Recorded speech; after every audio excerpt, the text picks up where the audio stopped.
Hey guys, Justin here. It's been a while since I've done any kind of a review, and I'm pretty excited to share with you what I got and test it out, try it out. It's not going to be a comprehensive audio review and testing of this microphone. I will do a little bit of comparison between my onboard mic on my Canon 70D, my Zoom H5 handy recorder here, and the mics that I have in here. I haven't done a full review of the Zoom H5 yet, but it's an awesome recorder slash mic setup. I have the shotgun mic capsule, as well as the capsule that it came with. If you're not familiar with the Zoom H5, you might not know what I'm talking about with the capsules, but I will get that in a future video, hopefully very soon. If I can get that up in the next week or so, there will be a link in the video at some point. Just click it in there and it'll take you to that review. First, let's check this out and see what we got. A couple XLR cables to go with the mics that I bought because I didn't have any. Nothing too fancy here, but I will hook those up and we'll see how they work as well. All right, here we have the Movo LV4 XLR omnidirectional lav mic. Just some basic little instruction manuals. We have the frequency response and polar curve.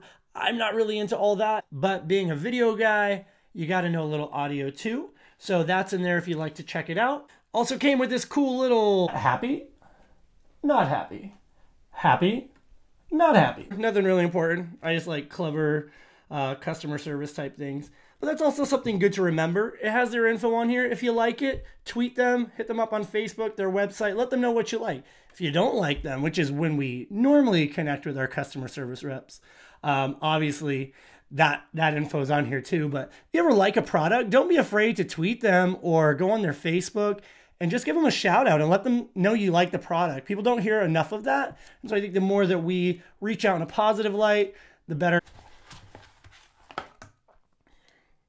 Pretty basic setup. We just got the two mics in here. They're in here pretty secure. They're not bouncing around during shipping at all. You have the two mics. They're both exactly the same. Also in here we have these guys. So we have the little windscreen. We got the clips in here as well. I'll probably be ordering some extra little windscreens because these are tiny. I'm sure I'm going to lose them. Hopefully this white surface will help you guys a little bit more. We have the mic itself, the Movo LV4. You have a windscreen, and you have this handy little clip here as well. You have all of this times two. The XLR input itself, the plug, it feels pretty solid. It's metal. You have the mic itself, which is also metal, and then you got your little wire. Like with most lav mics I've seen that are wired, the wire is typically, from what I've seen and what I've heard, going to be your weakest point.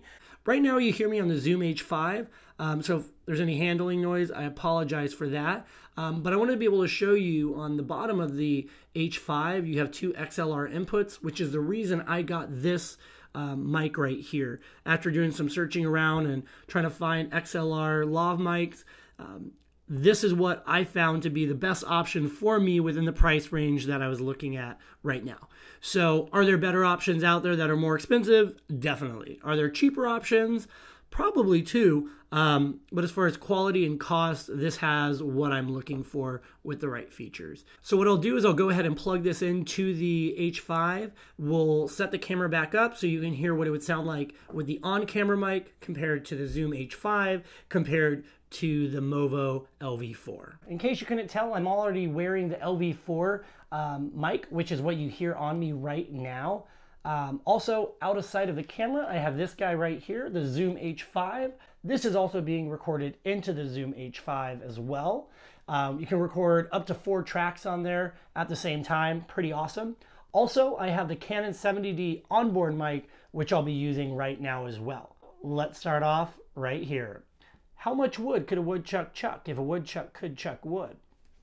How much wood could a woodchuck chuck if a woodchuck could chuck wood?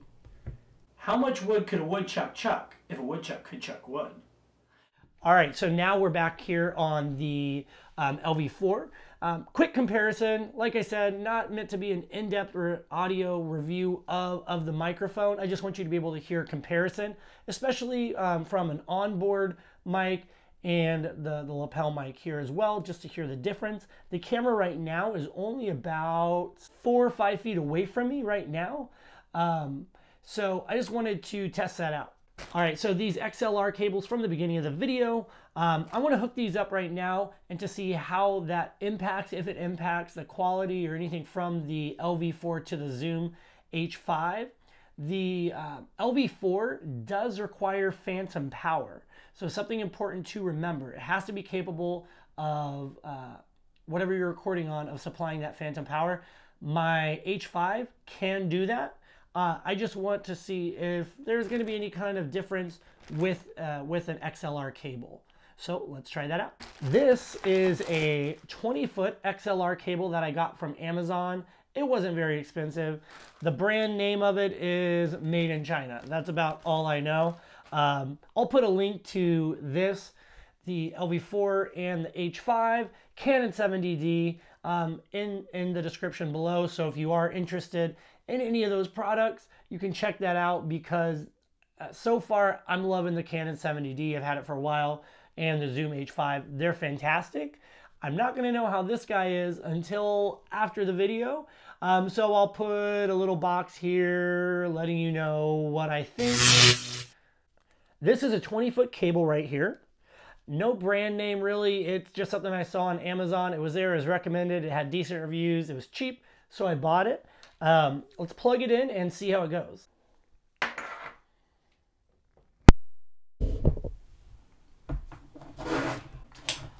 I had to unplug that while it's still recording. I've never done that on the H5 because I've never had an external mic to use on the H5, but it appears to still be recording. So the audio is now through the H5, which is what I just switched to, or what I will be switching to once I edit this video. I don't really need to string this guy out. It's going to do about the same thing if I have the mic plugged in and looped all around me and sitting right next to me, which would be kind of silly. I wouldn't have a need for it. Or if I string it all the way out. So let's see what we got. Alrighty, so right now I'm recording at the same exact settings as I was before. As you can see, I didn't even turn the recorder off. I just unplugged it, plugged it right back in, so same exact settings. Phantom power coming from the H5, and it's coming through this XLR cable right here from on the recorder. It appears to be working just fine. I won't know that until after I listen to it. If you do want to hear more of the LV4 or the Zoom H5 or see the Canon 70D in action, make sure to subscribe to my channel. I'm going to be coming out with a ton of different videos which will put this mic and all my equipment to use in a ton of different ways. Also, I have another channel that I just started here on YouTube. It's called Social Profit Media. I'll put a link over here to a video that explains it a little bit more. In a quick nutshell though, Social Profit Media will be connecting nonprofits and social entrepreneurs with current media trends, whether that's highlighting nonprofits and social entrepreneurs on the channel or providing different ways that people can get a message out using current media trends. And that is a wrap for today, guys. Again, thank you so much for watching. I look forward to reading your comments. I hope this was helpful. I'll see you guys next time. But this is an XLR Lavalier from Movo. All right, here we have the LV4. This is the, all right, so here we have the Movo LV Omni, if I can speak. I can't talk, I just can't talk. All right,